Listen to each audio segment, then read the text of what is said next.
Monsieur le Président,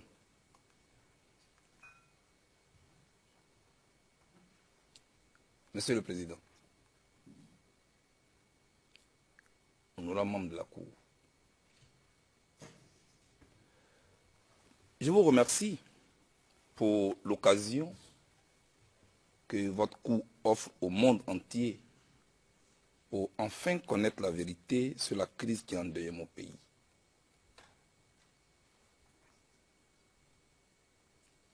Je suis Charles Blegoudé, natif de Pogrobré, sous-préfecture de Djiberoua, c'est dans le centre-ouest de la Côte d'Ivoire. Avant de vous livrer mon message tel que je l'avais préparé, Monsieur le Président, j'ai juste quelques précisions à faire, après avoir écouté l'accusation.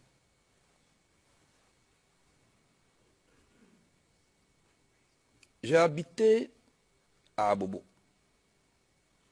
quand j'étais encore au lycée classique d'Abidjan, c'est en Côte d'Ivoire. J'ai habité à Abobo Sojefia. Je ne sais pas si le procureur connaît ce quartier. J'ai habité à Bobo Plaque, non loin du carrefour Bakari. J'ai habité à Bobo les 4 étages. Pour vous dire, je connais presque tous les marchés d'Abobo. Je connais le quartier Avocatier où il y a un marché. Je connais le marché d'Abobo Sojefia entre la cité universitaire et la cité policière. Je connais le marché Samake. Je connais le marché Siaka Koni dont on a parlé ici. Je connais le quartier d'Aboboté où il y a un marché parce que j'habitais au plateau de Cuy chez Maman Kwandi. Et puis je connais le grand marché d'Abobo.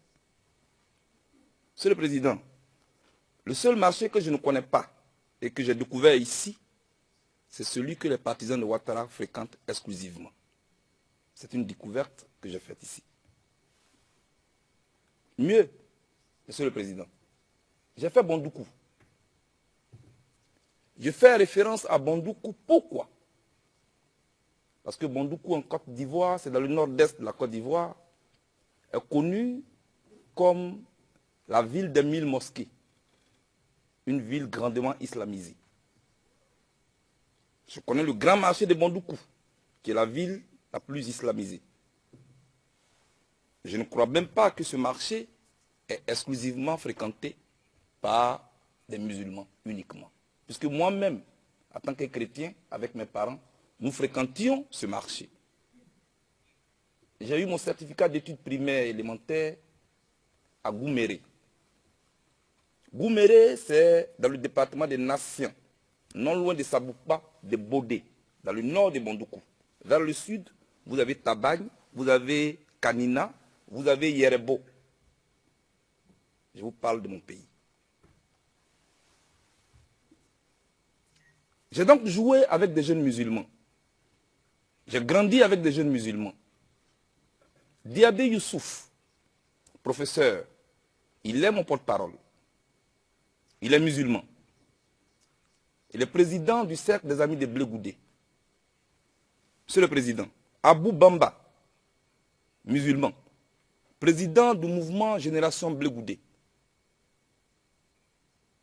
Maman Adia Touré, une femme musulmane qui m'a adopté.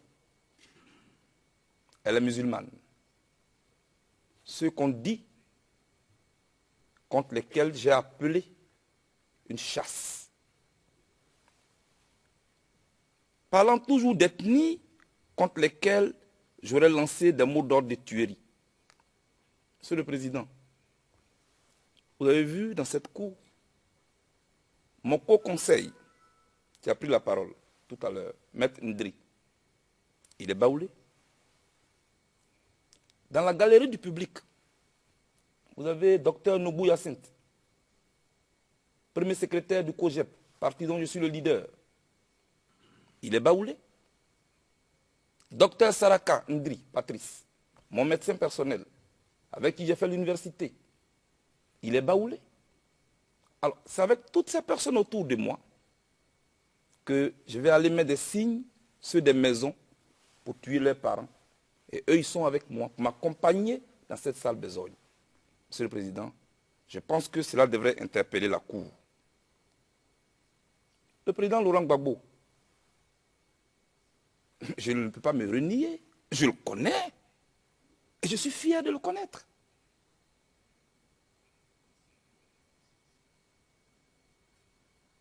Son président de l'Assemblée nationale, Mamadou Koulibaly à son temps, il est du Nord. Son directeur de campagne pendant les élections, Monsieur le Président, Malik Koulibaly, il est du Nord. De quoi on parle dans cette cour? En tout cas, la Côte d'Ivoire qui vous est présentée par le procureur et par la représentante des victimes n'est pas celle qui m'a vu naître. Ma deuxième précision est relative à l'accusation que semble porter l'accusation contre moi au sujet de l'ancien président Blaise Compaoré, que j'aurais accusé d'être le déstabilisateur de la Côte d'Ivoire et donc que j'ai demandé aux jeunes de l'empêcher d'arriver en Côte d'Ivoire. C'est vrai, j'ai peut-être peu dit. Blaise Compaoré n'est pas que le déstabilisateur de la Côte d'Ivoire, il déstabilise toute la sous-région. Moi, je n'ai pas dit mieux. Hier, je regardais la télévision, Monsieur le Président. Lors du sommet de l'Union africaine, le président actuel du Burkina Faso, Roch Kaboré, disait, lui-même président du Burkina Faso, que Blaise Compaoré est celui qui a transformé le Burkina Faso en ennemi des djihadistes et qui déstabilise la sous-région. Le seul tort que j'ai eu, Monsieur le Président, peut-être en parlant de Compaoré, j'ai peut-être eu tort d'avoir eu raison trop tôt. Monsieur le Président, nous sommes conscients en Côte d'Ivoire que inviter l'ethnie et la religion dans le terrain politique peut avoir des conséquences graves. Nous savons donc que quand on a un canari sur la tête, on ne s'aventure pas sur une aire de jeu où les enfants lancent des pierres. Il semble que la traduction a souvent des problèmes avec mes proverbes. Donc, je vais traduire ce proverbe en anglais pour vous. When you carry a fragile pot on your head, you don't run a risk to cross a playground where people... Lorsque vous transportez quelque chose sur la tête, vous ne courez pas le risque d'aller dans un terrain de jeu avec des enfants. Using ethnic group against ethnic groups. Religion... Monsieur le Président, nous savons que il ne faut pas faire le jeu des divisions ethniques, religion contre religion, confession contre confession. C'est très dangereux, nous le savons, donc il ne faut pas jouer à ce jeu-là, qui est très dangereux pour mon pays. Je ne le ferai jamais. Je n'en ferai jamais partie de cela. Je sais ce que je fais. Je sais ce qui est bon pour mon pays. C'est une précision qui me tient à cœur et que je dois faire. Et c'est cela que je voulais dire. La justice, il ne faut pas la fuir. Surtout quand on ne se reproche rien. En tout cas, moi, Monsieur le Président, dans mes relations avec mes concitoyens, aucune goutte de sang n'écrit contre moi. Aucune. C'est pourquoi je me tiens devant vous avec assurance, avec confiance. Parce qu'aucune goutte de sang n'écrit contre moi. Beaucoup de personnes accusent la CPI d'être une cour politique qui jugerait déjà les leaders politiques ivoiriens ou africains qui y sont transférés avant même que ceux-ci ne soient jugés. Vous avez bien fait, Monsieur le Président.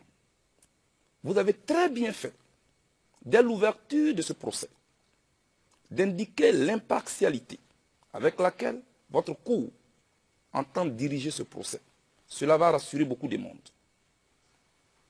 Quant à l'accusation, malheureusement, elle transporte au sein de la Cour les thèses de propagande des médias proches et favorables à nos adversaires politiques et de tous leurs relais qui, à travers divers articles de presse et autres rapports, nous avaient déjà jugés et condamnés, mon co-accusé et moi, avant même que votre Cour ne statue sur les faits allégués contre nous. Une telle pratique, nous n'avons pas le droit, Monsieur le Président. Elle suscite donc beaucoup d'inquiétudes et elle soulève beaucoup d'interrogations. C'est pourquoi, Monsieur le Président, les simples présomptions de l'accusation, ces suppositions, ces rappels historiques biaisés à dessein et ces commentaires théâtralisés vont s'avérer trop légers pour éclairer votre cours.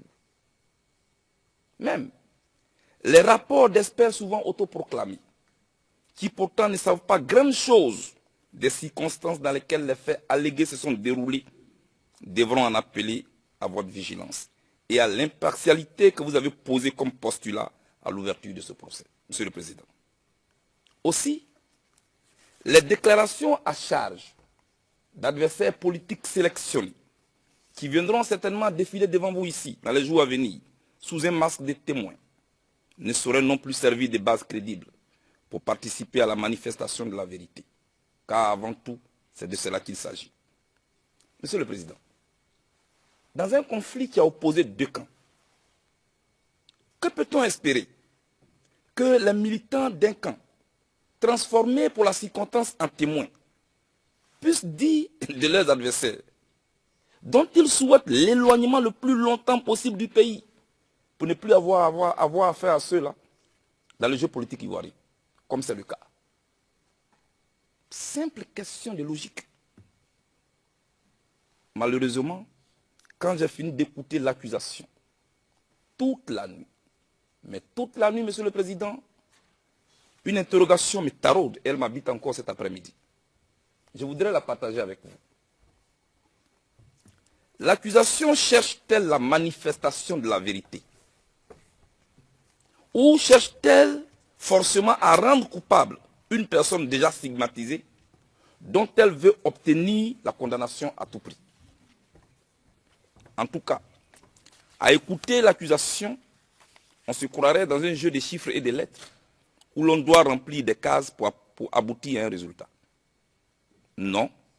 Dans une cour de justice, on ne peut pas demander la condamnation des citoyens sur la base des commentaires et des simples suppositions. En droit, seuls les faits sont sacrés. Pas de place pour la loterie. Et vous avez bien fait, Monsieur le Président, vous-même, de le préciser à l'entame de ce procès. Il ne s'agit pas ici de rapiécer des morceaux de faits dans le seul objectif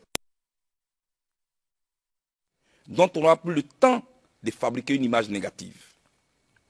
Au cours de ce procès, Monsieur le Président, il s'agira de restituer et de situer les événements et les faits dans leur vrai contexte pour faire jaillir la vérité dans les décombres où l'on tente hélas de l'ensevelir.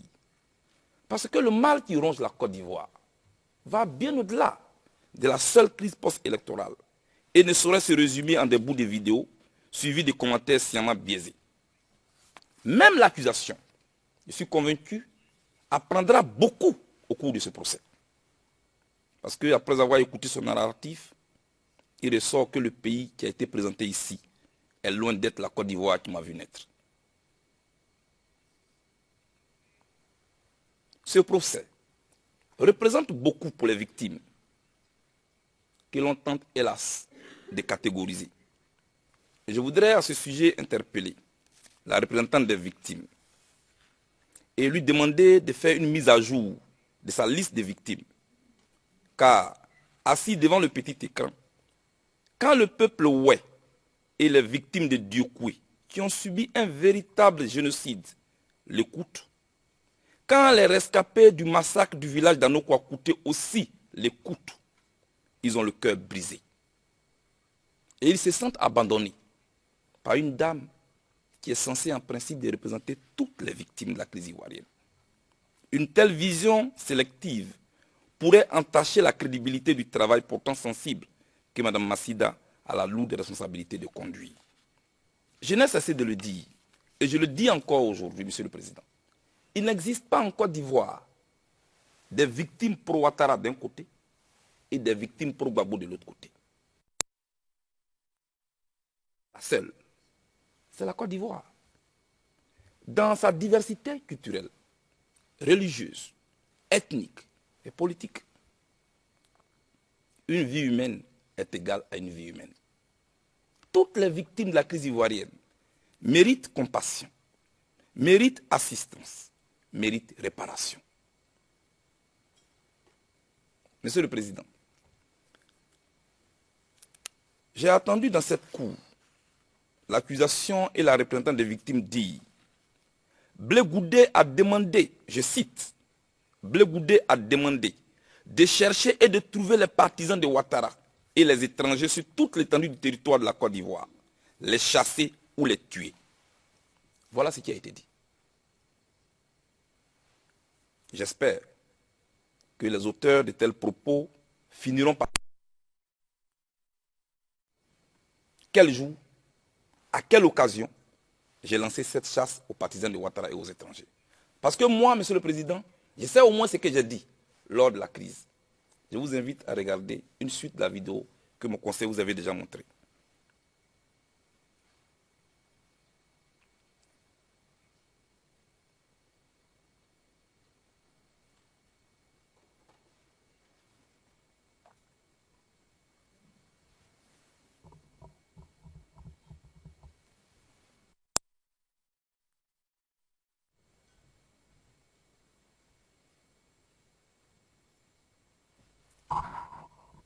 Est-ce qu'on peut regarder la vidéo? Je ne veux pas de guerre civile dans ce pays. Parce qu'on ne trouvera pas un pays où il n'y a que des...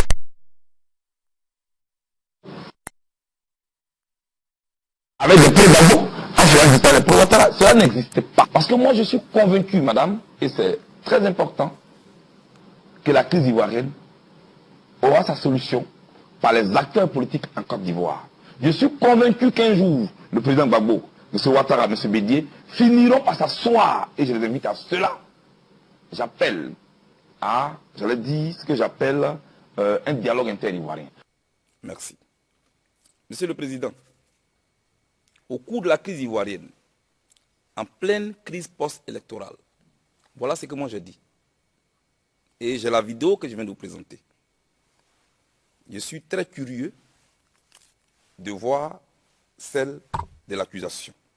Et vous avez bien entendu, Monsieur le Président, il n'existera jamais une Côte d'Ivoire où ne vivront que des pro-Gbagbo au détriment des pro-Ouattara. Tout comme il ne peut y avoir une Côte d'Ivoire où ne vivront que des pro-Ouattara qui auront fait disparaître les pro-Gbagbo. Les propos que vous venez d'entendre vous-même, je ne les ai pas tenus, Monsieur le Président, avec des chaînes aux pieds. Je les ai tenus en homme libre, en pleine crise post-électorale, sur un plateau de télévision, à une heure de grande écoute. C'est une preuve qui parle à votre cour. C'est une preuve qui met à nu les limites des allégations du procureur, qui me prête avec une légèreté déconcertante et choquante la qualification de criminel à qui Laurent Gbagbo aurait confié la mission d'inciter des jeunes à exterminer les partisans de son adversaire. Ce n'est pas vrai. Ce n'est pas vrai parce que pour moi, la Côte d'Ivoire est un tout qui a besoin de tous. Pour moi, la recherche de la paix ne doit pas être saisonnière. Je la veux simplement moins théâtralisée et puis sincère. C'est tout. J'attends aussi par-ci par-là, Monsieur le Président, Blé Goudé, le chef des milices pro-Gbagbo. Voilà ce que j'attends souvent. Alors, au lieu de me fâcher, j'ai décidé de faire des recherches. En voici les résultats. Au sens juridique, une milice désigne un groupe de personnes armées ayant militairement pris part à un conflit. Un groupe de personnes armées ayant militairement pris part à un conflit. Notez bien le vocable et le substrat militairement. Pour vous dire que jamais je n'ai dirigé un groupe de personnes armées. Tout comme jamais je n'ai militairement pris part à un conflit, à moins qu'on m'en apporte les preuves. Parce que, aussi simple que cela puisse paraître, je ne suis pas un adepte de la lutte armée. Le COJEP n'est pas une milice. Comme ne l'est pas l'Alliance des jeunes patriotes. Le COJEP n'est pas non plus un club de soutien à Assad de Laurent Gbagbo. Comme tente de faire croire l'accusation et une certaine opinion dont j'ignore les intentions, qui n'ont rien à voir avec les objectifs que le COJEP et ses militants se sont librement fixés eux-mêmes. Monsieur le Président, il n'est pas juste de vouloir assigner au COJEP des objectifs qui ne sont pas les siens. Et pour que tout soit désormais clair dans la tête de tout le monde, je voudrais dire une organisation hiérarchisée, dénommée Galaxie Patriotique, dont le chef suprême serait Charles Blé Goudé. Ce n'est pas vrai. Cette désignation est une fabrication et une préférence des médias. Et cela ne m'engage pas du tout. L'accusation a déclaré à l'entame de ce procès vouloir poursuivre 2 individus. Alors, je lui demande simplement d'être conséquente avec elle-même en fournissant à la Cour mes discours où j'appelle au meurtre et à la haine.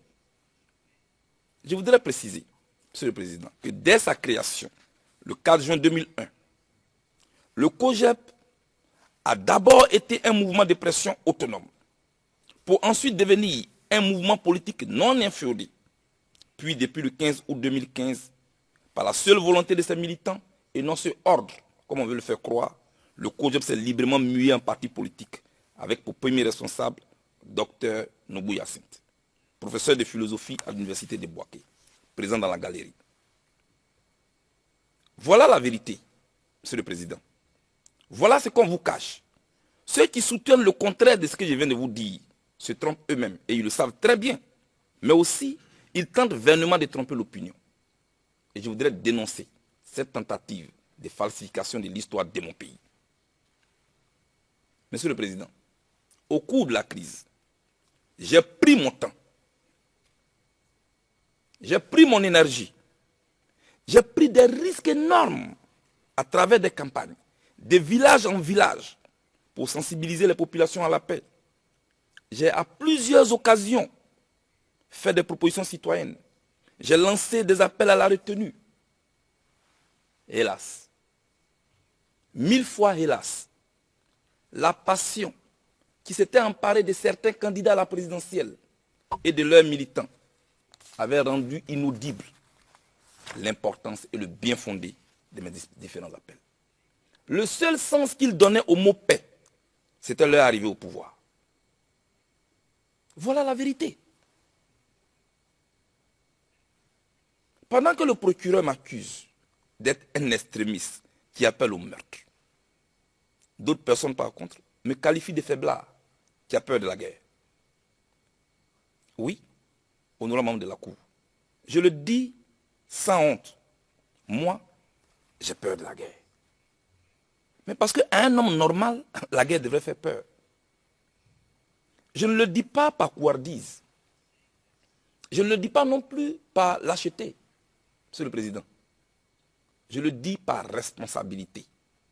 Je le dis par franchise envers les Ivoiriens. Parce que les Ivoiriens m'ont tout donné. En retour, moi je leur dois beaucoup. Je leur dois de sensibiliser les populations à la réconciliation et à l'union de tous les Ivoiriens, et non pour le service d'un clan, comme le procureur veut le faire croire. Je trouve donc irresponsable que dans mon pays, il y ait eu des leaders dont le seul but était de prendre le pouvoir et qui faisaient croire à leurs partisans que la route du pouvoir passait par la guerre. Et pourtant, Pierre Koneza nous enseigne, et je cite, pour réduire les causes des conflits, il faut à notre monde des leaders politiques de qualité qui puissent renoncer au capital politique qu'un discours belliciste peut apporter. Renoncer au capital politique qu'un discours belliciste peut apporter. Il dit mieux, il faut aussi à notre monde des élites militaires conscientes de leurs responsabilités. La Côte d'Ivoire a-t-elle eu des élites militaires conscientes de leurs responsabilités? La Côte d'Ivoire a-t-elle eu des leaders politiques de qualité qui ont renoncé au capital politique qu'un discours belliciste pouvait apporter? Si la réponse était positive, on n'en serait pas ici. Ce n'est pas faute d'avoir tenté, Monsieur le Président. C'est pourquoi moi, face aux railleries qui m'ont toujours traité de faiblard, j'ai répondu ceci. Je préfère être faible au milieu d'êtres qui ont la vie que de paraître pour fort parmi des corps sans vie.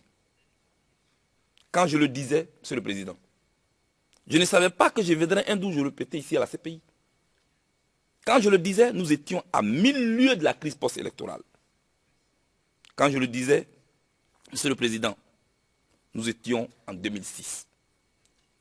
J'avais déjà conscience qu'il fallait éviter d'allumer la bûchette de la guerre, du voisin contre le voisin, de l'ami contre l'ami. J'attirais déjà l'attention des uns et des autres sur les risques d'une guerre civile. C'était d'il y a 10 ans. Je me justifiais ainsi face à ceux qui me traitaient de capitulation. Ils traitaient de capitulation l'appel que j'avais lancé ensemble avec d'autres jeunes de l'opposition pour faire cesser des affrontements entre les populations. Mais après cet appel, le président Gbagbo, ici présent, avait reçu tous ces jeunes de l'opposition et du pouvoir pour les féliciter, pour les remercier pour cet appel historique envers la paix. Je les cite, ces jeunes.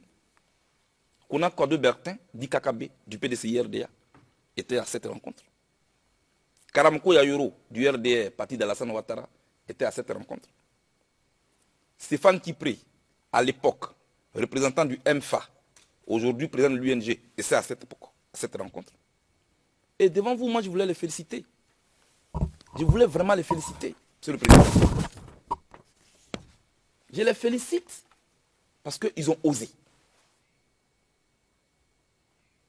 Je les félicite parce qu'ils ont aidé la Côte d'Ivoire à éviter une guerre civile à cette époque.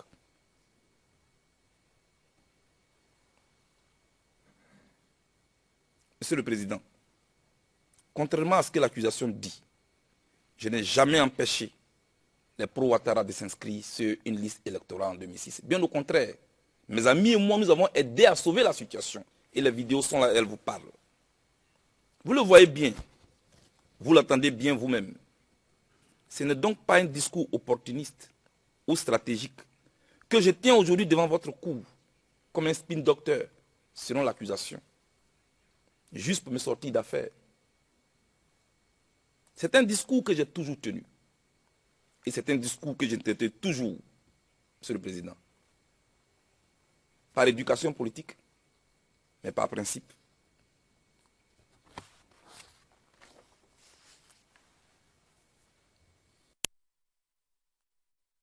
Je suis allé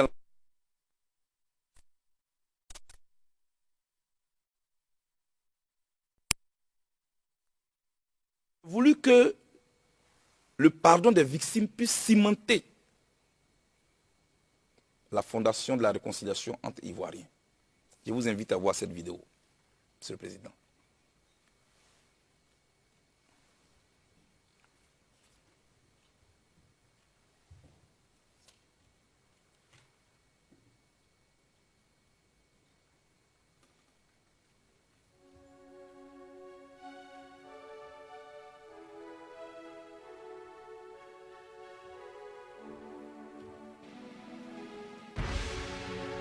La valeur du pardon se mesure à la gravité de la faute pardonnée. Si l'Afrique du Sud a surmonté l'apartheid, si le Rwanda a survécu au génocide, nous les Ivoiriens, nous le pouvons aussi. C'est pour te dire que du désespoir le plus profond naît l'espoir le plus investi. Alors, prends ma main mon frère, prends ma main ma soeur et allons à la paix. Pour faire réussir cette caravane qui a rapproché tous les extrêmes. Les visites opérées par les caravaniers obéissaient à une démarche et une méthode bien précises. Cible privilégiée, les communautés religieuses, notamment les musulmans. Tout ce que j'ai fait là, si ça a choqué quelqu'un, si ça a fait mal à quelqu'un, moi-même le premier, je suis venu vous demander pardon d'abord.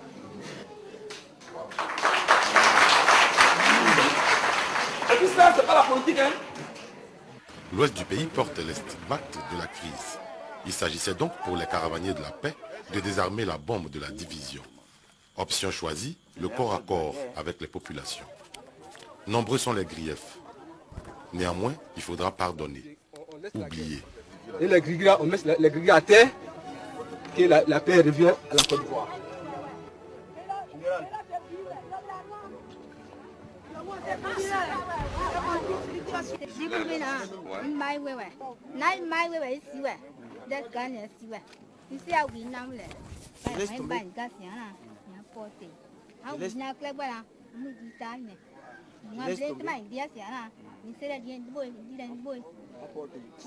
Je laisse tomber tout ce que vous m'avez dit. Effectivement, j'ai trop souffert dans cette guerre-là. Mais vous, Blé Goudé, toute la Côte d'Ivoire parle de vous. Toute l'Afrique parle de vous. Mais comme je vous ai vu aujourd'hui, je laisse tout pardonner. Je laisse tomber. Merci beaucoup.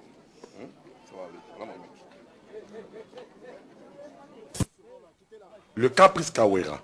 Souvenons-nous de cette victime de brutalité de guerre qui a été découverte en 2007 à Guélé, un village situé sur l'axe Le Bleu-le-Quintou-le-Pleu dans l'ouest montagneux par les caravaniers de la paix. Je suis prête à pardonner la Côte d'Ivoire pour que la guerre finisse à Côte d'Ivoire et on revoit dans la paix.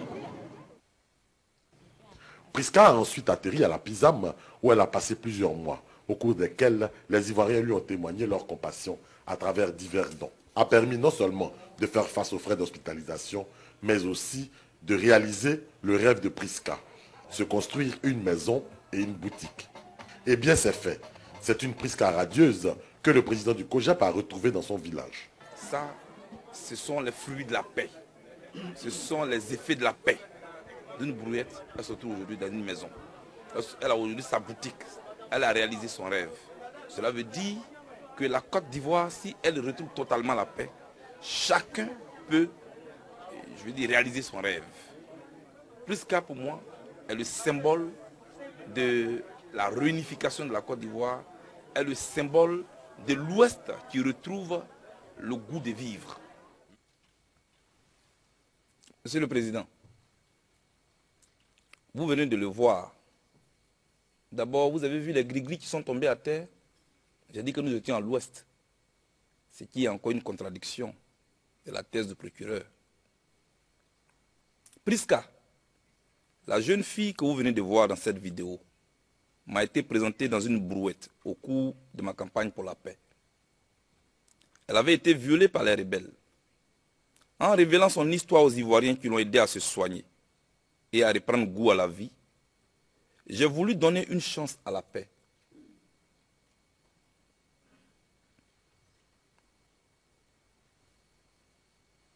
Et Priska a été un symbole pour la paix et le pardon entre Ivoiriens. Quant à la dame au bras coupé que vous avez vue, ses bourreaux lui avaient demandé de faire un choix douloureux, Monsieur le Président. Cette dame, elle devait choisir entre garder son bébé en vie ou laisser son membre supérieur lui être tranché. Comme toute bonne mère, elle a choisi que son bras lui soit coupé afin de sauver la vie à son bébé. Elle aussi a été un symbole pour la paix en Côte d'Ivoire. Je lui ai apporté assistance. Moi, le criminel que le procureur tente de vous présenter. À cette époque, Monsieur le Président, malgré les obstacles, les menaces, j'étais résolu à effectuer cette mission pour toucher de près ces réalités qui souvent vous donnent froid dans le dos et vous déchirent forcément le cœur, mais qui ont au moins l'avantage de vous faire sentir et de vous faire partager la souffrance des populations. Mais plus je touchais ces réalités, mieux se renforçait ma détermination à travailler en faveur de la paix. Les villages de Pantroquin et Guiélé, d'où sont originaires ces deux victimes, existent encore dans l'ouest profond de la Côte d'Ivoire. C'est à tous les pleux. Pour vous dire que j'ai fait ce que je pouvais pour contribuer modestement au retour de la paix dans mon pays.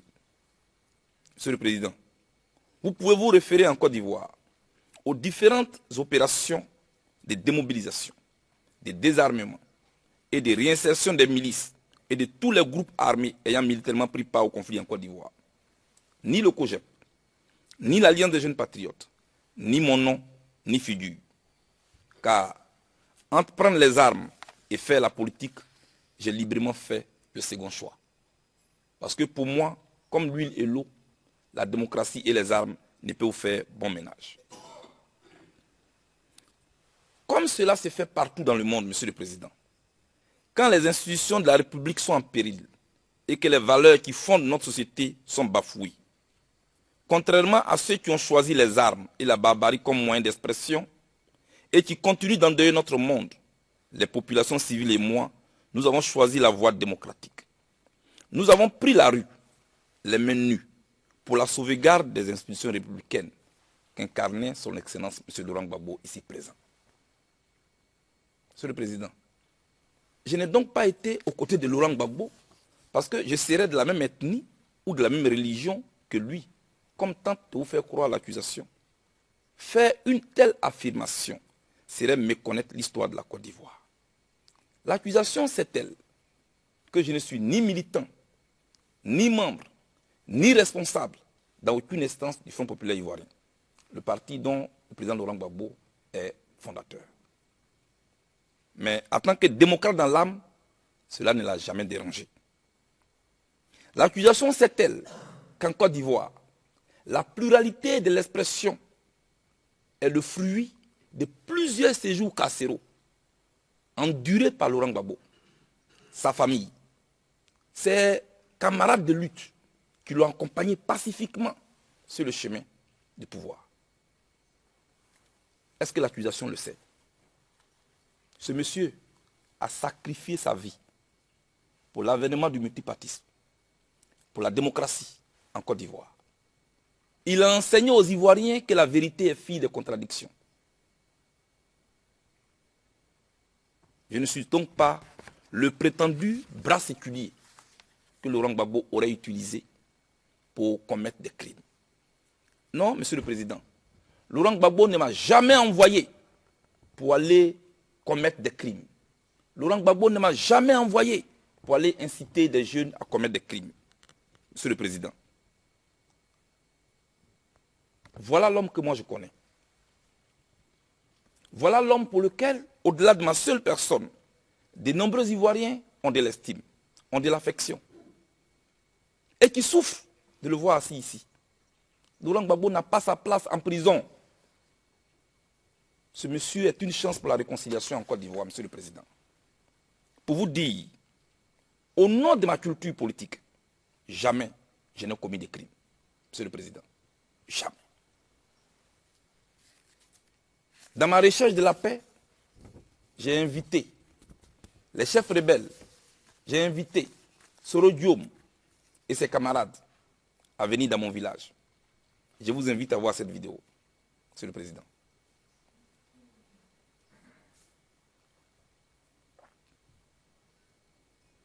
Accord de Versailles. Les jeunes de Côte d'Ivoire, suscités, lancent un appel pressant aux aînés, c'est-à-dire aux partis politiques,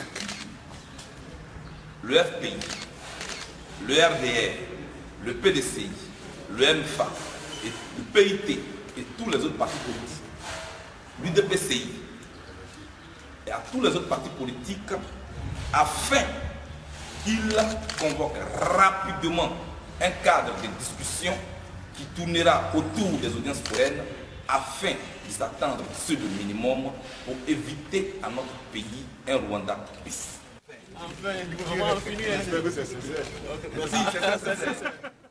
La délégation des Forces Nouvelles, conduite par Konaté Zié, accompagnée de Fofana Bema, Koulibaly Moussa et Abel Christian Dioré, recevait dans la pure tradition bété des hommages pour avoir eu le courage de venir de Boaké jusqu'à Kpo, le village de Charles Blé Goudé.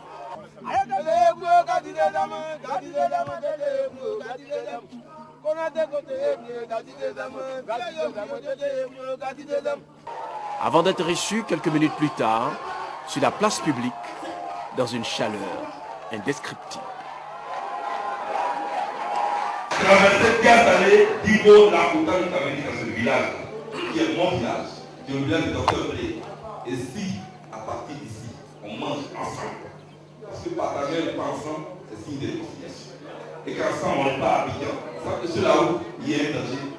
Nos amis qui ont témoigné à Boaké qu'effectivement, ils ont été non seulement reçus à Abidjan, mais c'est eux dans notre village. Donc, c'est notre manière à nous de vous ramener vos enfants, de ramener vos parents, de leur inviter seuls qui sont leurs enfants. À l'endroit de ceux qui ne veulent pas de la paix et qui tirent encore sur les ficelles de la division, l'envoyé du Premier ministre leur a lancé cet avertissement. Quand on fait la guerre dans le pays, il y a 3 camps. 3. Il y a un camp là-bas qui s'oppose à un autre. Et puis il y a des gens dans les 2 camps qui disent je ne suis pas dedans. Et ils ne sont pas un, ils ne sont pas un l'autre. C'est comme ça. Ça c'est le cas en guerre, c'est comme ça. Il y a 3 personnes. Mais quand on dit paix, allons-y à la paix.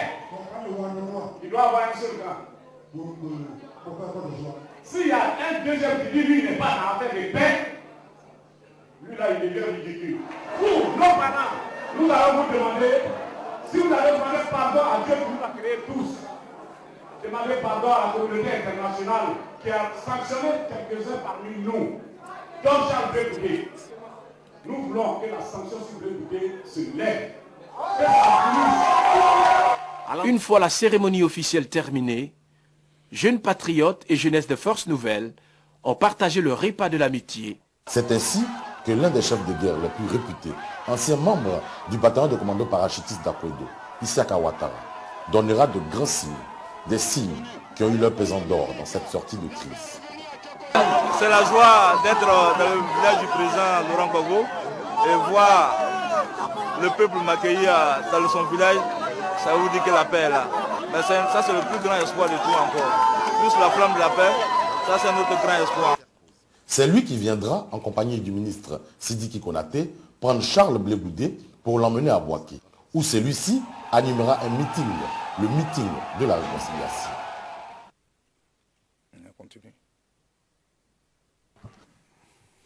Pour cette même paix, Blé Goudé a été le premier à aller à Boaké et passer une nuit dans la chambre de Ouattao qu'il a ensuite invité dans son village natal. Pour la cérémonie de la flamme de la paix, la jeunesse a fait le plein à Boaké. La Côte d'Ivoire a été reconstituée physiquement à la veille de la cérémonie.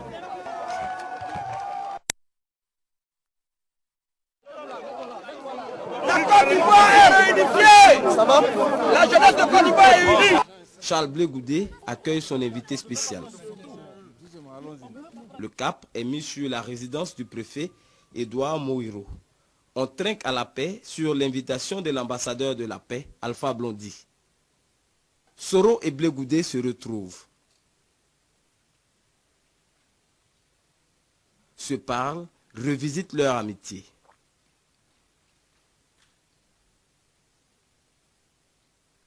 Quelques minutes plus tard, Soro Guillaume fait son entrée au stade Victor Biaka-Bouda. Monsieur le Premier ministre, voilà Gagnoa. Depuis votre arrivée ce matin jusqu'à ce stade, vous avez trouvé des bras ouverts. Vous avez trouvé un peuple qui, depuis le corridor jusqu'à ce stade, vous a accompagné. C'est la preuve que la paix est une réalité désormais en Côte d'Ivoire. Et je pense que votre présence ici confirme que l'on peut aller et l'on peut venir à travers toute la Côte d'Ivoire.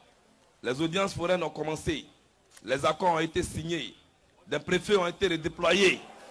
Mais il faut poser sur le terrain des actes concrets pour approcher le peuple. Et nous pensons que la cérémonie de ce matin, que dis-je, de cet après-midi, a pour objectif de tirer encore de leurs draps ceux qui hésitent, ceux qui ne croient pas encore à la paix, ceux qui hésitent encore. Vous qui êtes dans ce stade, est-ce que vous voulez la paix? Bien, vous avez entendu, monsieur le Premier ministre, ce peuple qui est ici rassemblé, ces jeunes ici rassemblés, ces chefs coutumiers ici rassemblés, ces chefs religieux ici rassemblés ne veulent que la paix. Nyaliepa a été la dernière étape de cette Monsieur le Président. Oh, excuse me if I interrupt. Monsieur le Président, excusez-moi si je vous interromps, mais je voudrais vous inviter à arriver au terme de votre présentation parce que nous n'avons plus beaucoup de temps. Monsieur Blegoudé, vous m'avez dit qu'aujourd'hui, nous étions supposés terminer à 16h15. Le Président, oui, mais nous devons également rendre des décisions. Il y a 2 ou 3 choses que nous devons faire. Monsieur Blegoudé, soyez sûr que je finirai en temps voulu. Merci beaucoup. Sensibiliser des populations, comme vous venez de le voir. Ce que vous venez de voir, Monsieur le Président, c'était les chefs de la rébellion que j'ai emmenés chez la maman du président Gbagbo. Chez nous, c'est signe de réconciliation. Ce que vous venez de voir, je les ai fait inviter à Gagnoa, c'est la ville natale du président Gbagbo, où les populations les ont accueillis comme vous l'avez vu. Dans mon village, où tous les villageois sont sortis pour les accueillir, Monsieur le Président. Chez nous, c'est signe de réconciliation. Faire un tel travail, et après, paradoxalement, être traîné devant les tribunaux pour répondre à des crimes contre l'humanité. Je n'exagère pas, Monsieur le Président, quand je dis que ce monde est injuste. Vous venez de le voir vous-même, Monsieur le Président. Je pense avoir au moins essayé pour le retour de la paix dans mon pays. Mes démarches et mes actions en faveur de la paix n'ont peut-être pas produit les résultats escomptés, mais ces missions de la paix, je les ai bénévolement accomplies, avec conviction, mais avec fierté pour mon pays. Monsieur le Président, c'est à ce niveau-là que je voudrais vous dire. En 2010, c'est le Conseil constitutionnel, de Côte d'Ivoire qui a rendu une décision qui donnait vainqueur le candidat Laurent Gbagbo. Ce n'est pas moi. Mais respectueux des lois de mon pays, je n'ai fait que me soumettre à cette décision. Maintenant, si l'accusation estime que la décision rendue par le Conseil constitutionnel est source de conflit, elle devrait s'en prendre à cette institution et à ses responsables, et non à nous. Alors, je me demande, Monsieur le Président, en me maintenant en prison, la CPI ne laisse-t-elle pas en liberté l'épervier volant pour mettre en prison la mère poule, qui pourtant a perdu ses poussins? Mais comme la Côte d'Ivoire doit continuer de vivre, Monsieur le Président, je ne suis pas un homme de guerre. J'appelle à la réconciliation dans mon pays. J'appelle à la paix dans mon pays. J'appelle à une paix sincère et durable, dénuée de tout calcul politicien, dénuée de tout théâtre, parce que les Ivoiriens ont besoin qu'on les aide. Je compte sur vous, Monsieur le Président, pour que le droit soit dit. Je compte sur vous pour que la vérité soit dite. Je compte sur vous pour qu'on me juge pour ce que j'ai fait et non pour des commentaires. Je compte sur vous pour qu'on me juge selon mes actes en tant qu'individu et non sur la base de ce qu'on aurait voulu que je sois. Je veux que vous me permettiez de rentrer dans mon pays pour poursuivre mes champs de réconciliation que j'ai laissés en friche avant de venir ici. Mais cela est laissé à votre appréciation. Je vous remercie. Thank you very much. Le Président, merci beaucoup. Merci à la défense de M. Blegoudé pour aujourd'hui et merci à l'ensemble des partis que nous avons entendus et dont nous avons beaucoup appris concernant la Côte d'Ivoire, l'histoire, la situation politique. Et à partir de demain, nous allons passer à une autre partie, à savoir les témoignages, les dépositions. Et je ne peux que rassurer tout un chacun, à l'intérieur comme à l'extérieur du prétoire, en vous assurant que cette chambre portera attention aux charges et également aux éléments de preuve qui seront présentés par l'ensemble des parties et que nous évaluerons de notre mieux, de la façon la plus indépendante possible. Et ce faisant, nous laisserons guider par les principes généraux que nous prenons très au sérieux.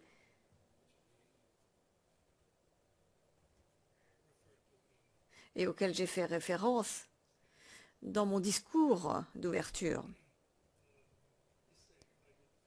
Bien, ceci étant dit, je voudrais maintenant donner la parole à l'accusation sur le témoin 441, mais avant de lui donner la parole, je voudrais dire qu'il y a une décision orale concernant ce témoin 441. Donc, je ne sais pas quelle est votre préoccupation. Et peut-être, je voulais vous interrompre et vous le dire immédiatement si cela a déjà été décidé et résolu dans la décision. Maître MacDonald, tout dépend si votre décision discute du programme. Voyons voir ce que dit la décision. Le président, bien la décision, bien entendu, concerne les mesures de protection. Monsieur MacDonald, bien entendu, nous avions demandé si la conférence doit se faire la déposition doit se faire par vidéoconférence. Quand est-ce que cela va se faire? Cela peut avoir un impact sur le calendrier. Et notre préoccupation, c'est le témoin 0369 et le juge Tafousser. Mais cela, ce sera après les vacances judiciaires. Monsieur MacDonald, je voudrais d'abord m'assurer que nous sommes tous d'accord sur cela parce qu'en fonction du calendrier et de la rapidité avec laquelle nous traitons les 6 premiers ou les 5 premiers témoins, nous avons quelques jours simplement de congé le 17 février, avant le 17 février. Le juge président. Nous n'allons bien entendu pas interrompre témoin pour entendre la deuxième partie 2 semaines plus tard ou 3 semaines plus tard, bien entendu. Monsieur MacDonald, bien, donc dans ce cas-là, je peux vous assurer que pour le témoin qui doit voyager et qui a des dispositions à prendre, et étant donné ses obligations professionnelles, il ne pourra pas déposer avant le 3 mars.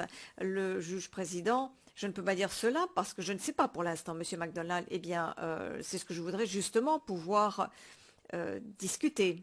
Le président, bien. Monsieur MacDonald, donc nous attendrons votre décision sur le 441.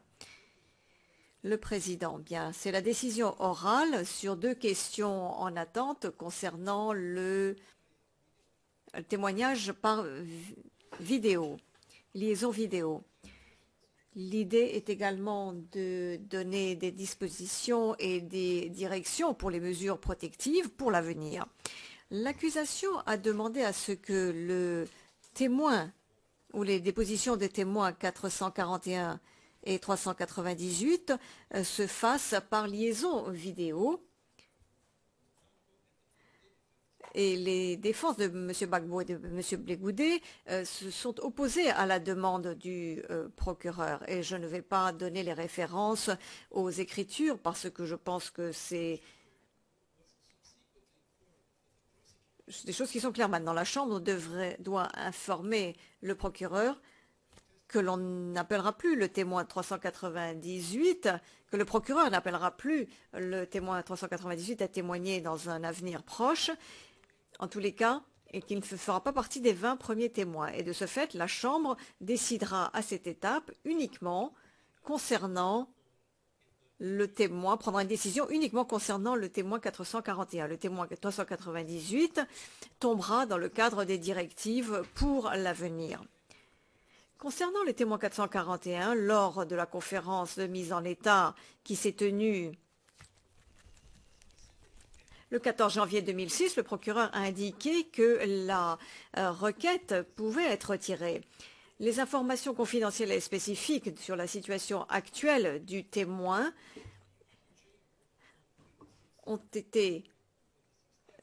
émergé des premières évaluations de vulnérabilité et ont été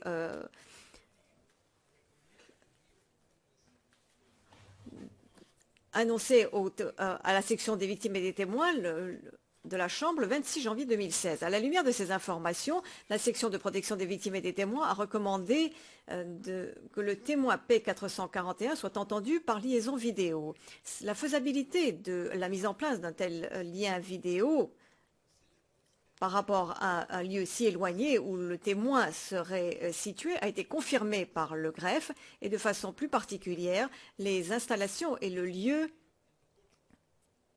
serait tel que le témoin pourrait voir et entendre la personne qui lui parle ici depuis le prétoire. Deuxièmement, pourrait voir les documents qui lui sont montrés ici depuis le prétoire par les parties et également les participants à la Chambre. Et troisièmement, pourrait annoter tout document et diagramme si nécessaire. Le greffier a également confirmé qu'il serait possible d'établir une liaison vidéo depuis ce lieu éloigné au cours de la semaine pendant laquelle le témoin doit témoigner et recommande l'utilisation de liaisons vidéo. Concernant la vulnérabilité du témoin et la nécessité absolue de conserver et de maintenir la sécurité physique et psychologique ainsi que le bien-être psychologique du témoin, ce sont là des éléments qui doivent prévaloir par rapport à toute considération générale concernant la désirabilité d'avoir ou la possibilité d'avoir une déposition dans ce même prétoire. Il incombe au mandat particulier et à la responsabilité de la section de protection des victimes et des témoins de faire une évaluation professionnelle de la nécessité d'adopter des mesures de protection et la Chambre serait mal placée de By the same token, the Chamber is mindful de contredire cette évaluation. Et la Chambre est consciente que toute mesure de protection qui pourrait être appropriée et qui pourrait être requise doit être limitée à ce qui est absolument nécessaire et doit être mise en place de telle façon que cela n'aille pas à l'encontre de l'équité du procès, y compris de la publicité et de l'oralité des procédures. Le greffe a demandé à ce que toutes les dispositions nécessaires soient prises pour que les connexions vidéo pour le témoin P441 soient mises en place de façon à permettre que la déposition se fasse de manière rapide et équitable, notamment concernant la capacité des parties à examiner et à interroger le témoin et à montrer des pièces à conviction nécessaires aux témoins. De ce fait, conformément à l'article 64.2 et au 6E, 61.1 et 69.2 des statuts, conformément aux règles 67 et 88 des règles de preuve et de procédure, la Chambre donne droit à la requête de l'accusation pour le témoin P441. À la lumière des considérations susmentionnées, le juge président qui doit maintenant donner des orientations générales concernant les demandes de mesures de protection et de mesures spéciales, celles-ci s'appliqueront également à des requêtes en attente et pour lesquelles une évaluation de la section des victimes et des témoins, de la protection des victimes et des témoins doit encore être remise, notamment la demande de l'accusation pour des mesures de protection concernant le témoin P0097 qui a demandé l'utilisation d'un pseudonyme et de floutage des traits du visage et d'une déformation de la voix à laquelle se sont opposés la défense de M. Blé-Goudet et de M. Gbagbo. L'évaluation faite par la section de protection des victimes et des témoins dans les questions concernant la demande de mesures de protection, concernant la sécurité physique et le bien-être physique et psychologique des témoins et des victimes, sont par définition professionnelles, spécifiques aux affaires et neutres. Les informations sur lesquelles se basent ces évaluations sont essentiellement confidentielles. Et ce n'est que dans des scénarios très particuliers et exceptionnels, si si cela se pose, que des parties peuvent faire des demandes concernant des points qui concernent la sécurité pour satisfaire la Chambre et lui montrer qu'il est nécessaire de s'écarter des recommandations spécifiques qui ont été faites par la section de protection des victimes et des témoins et les rejeter. De ce fait, la Chambre décide d'aller dans la direction suivante. Dans l'exercice de la règle 87.2 des règles de preuve et de procédure, les mesures de protection demandées par l'une quelconque des parties et soutenues et étayées par une évaluation et des recommandations de la section de protection des victimes et des témoins, c'est-à-dire sous forme de liaison vidéo, de déformation de la voix et de floutage des traits ou de mesures de soutien particulières, seront rendues. Et de ce fait, pour la durée du procès, il est demandé aux parties de prendre contact avec la section de protection des victimes et des témoins et de notifier la Chambre, les parties et les participants des mesures de protection demandées et de l'évaluation favorable de la section de protection des victimes et des témoins suffisamment à l'avance, avant le moment où ces mesures doivent être mises en place, afin également de permettre aux parties n'ayant pas fait la demande de faire leurs observations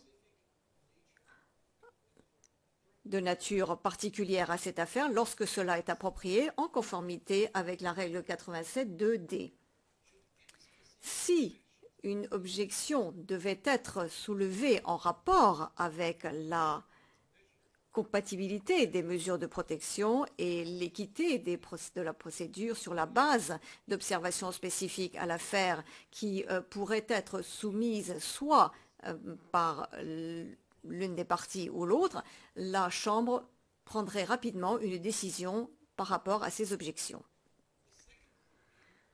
La deuxième décision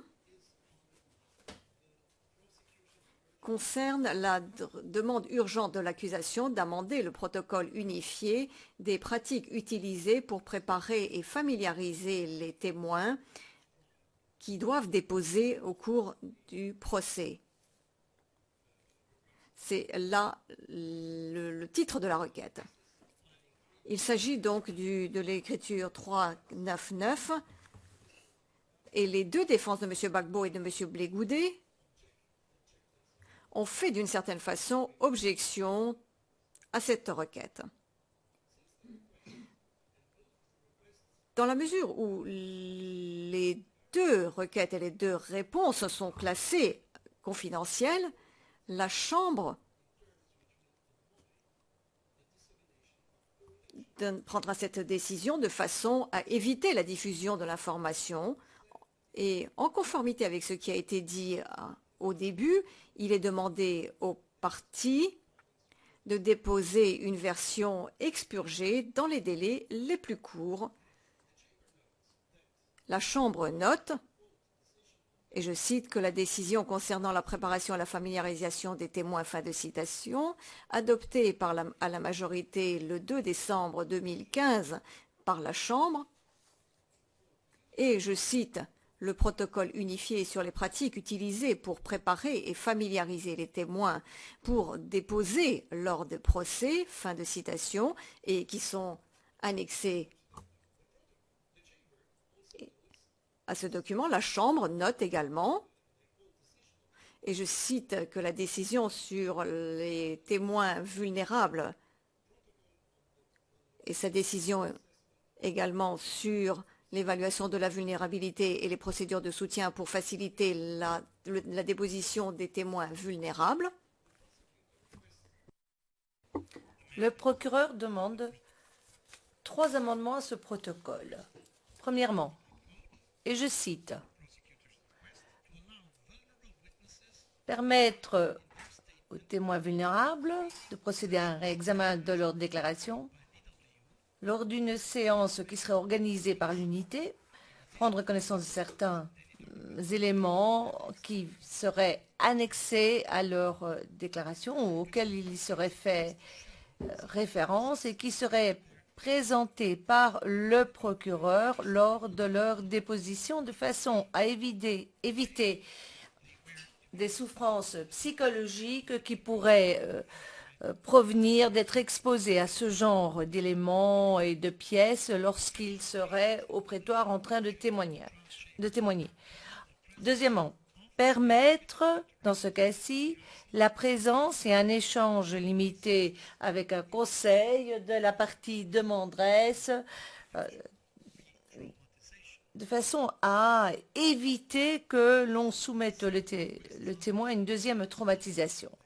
La deuxième demande, et je cite, « Donner aux témoins l'occasion pendant leur témoignage des séances de lecture encadrées et une interaction limitée avec les avocats de la partie demanderesse si, à l'issue d'avoir lu leur témoignage, le témoin aurait déclaré à l'unité de protection que leur déclaration n'est pas correcte ou est différente de la déclaration que ce témoin se souvient avoir expliqué à la personne qui l'aurait interrogé au départ. Troisième amendement qui est demandé par le procureur est le suivant, et je cite, « Permettre aux témoins à qui l'on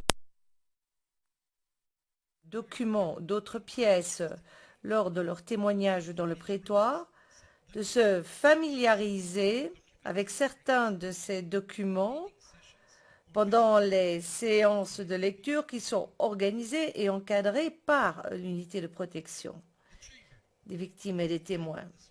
Et la Chambre, après avoir lu les avis des parties, décide la chose suivante. Eu égard à la première requête, la nature des raisons qui ont été avancées par le procureur implique que la Chambre se penche sur cette question avec la plus grande prudence. Le scénario invoqué dans la première demande du procureur est très spécifique.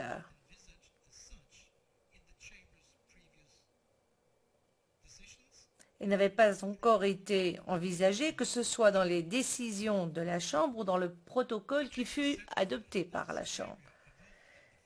La Chambre est consciente que le scénario tel que décrit pourrait en effet induire un stress dans le chef des victimes ou des témoins et que c'est ce stress qu'il faut éviter. C'est une garantie à offrir. Aussi, la Chambre donne droit à cette première demande aux conditions suivantes. La partie demanderesse fera une demande spécifique à la Chambre. Deuxièmement, l'unité des victimes et des témoins va procéder à une évaluation réelle de façon à pouvoir évaluer le risque de nouvelle traumatisation du témoin sur base des documents et des pièces, un document qui sera joint en annexe ex parte à la demande. Et la Chambre rendra sa décision sur cette demande à la lumière de l'évaluation réalisée par l'unité des victimes et des témoins. Quatrièmement, les contacts avec la partie demanderesse, si autorisés, ne pourront se faire que sous surveillance de l'unité de protection des victimes et des témoins. Et dans une décision que nous avons déjà préalablement prise sur la transmission vidéo, le risque de retraumatisation est couvert par l'expertise de l'unité des victimes et des témoins. Il ne nous appartient pas dans la Chambre de rejeter les évaluations de cette unité. S'agissant de la deuxième requête, la Chambre note qu'alors que le procureur y fait référence au titre d'une mesure qui vise à améliorer la protection et le sentiment de bien-être de ces témoins en permettant de réduire leur stress et leur angoisse à la veille de témoigner. Malgré tout, cela réintroduirait de manière assez subtile un système de préparation des témoins alors que c'est par excellence ce qui a voulu être évité. C'est ce qui inspire la décision de la Chambre. Le degré de conformité entre une déclaration écrite et la déclaration du témoin sous serment et l'obligation qui en découle de dire la vérité est au cœur même de la crédibilité et fiabilité du témoin et doit faire l'objet d'un débat dans le prétoire. Aussi, la Chambre ne donne pas droit à cette deuxième requête. Quant à la troisième requête, la Chambre est d'avis que si elle devait donner droit à cette requête, cela reviendrait, une fois de plus et de manière inévitable, à soit contourner, soit introduire une exception à la préparation des témoins qui, pour le moment, n'est pas permise, eu égard à la nature assez vague et les critères qui déclencheraient cette situation. Une telle exception aussi large que proposée introduirait beaucoup trop d'incertitudes et de contestations et entraînerait des conséquences non souhaitables et contraires à des procédures à la fois équitables et rapides. Aussi, nous refusons cette troisième requête. Et c'est ce qui nous amène à la fin, mais pas tout à fait. Le procureur a encore une question par rapport aux commentaires sur les 2h30. Est-ce que je dois comprendre que le témoignage du P441 pourrait être organisé alors pendant les congés judiciaires? Est-ce que c'est ce que j'ai cru comprendre de votre décision? Le juge président, je n'ai pas compris la question. Mais c'est à vous, finalement. Vous devez voir ça avec l'unité des victimes et des témoins. C'est à vous de vous organiser. Le procureur, c'est bien. Je vous reviendrai demain sur l'organisation du calendrier, etc. Le juge président, très bien. Prenez contact avec l'unité des témoins, des victimes et des témoins. C'est à vous de vous organiser. Nous sommes là pour écouter. Ce n'est pas à nous d'organiser les témoins. Vous savez quand nous sommes en audience, pour combien de temps nous sommes en audience, le reste vous appartient. Oui, le procureur, nous ferons de notre mieux, mais le témoin 0369 peut prendre beaucoup plus de temps que prévu et je n'aimerais pas qu'il doive rester 2 semaines de plus à La Haye pour rien. Le juge président, nous non plus, nous ne souhaiterions pas qu'il doive rester 2 semaines de plus à La Haye. Le juge président présente ses excuses aux interprètes dans toutes les cabines. Nous allons lever l'audience. Et une fois de plus, merci pour vos discours d'ouverture. Nous reprenons demain à 9h30 pour écouter le premier témoin.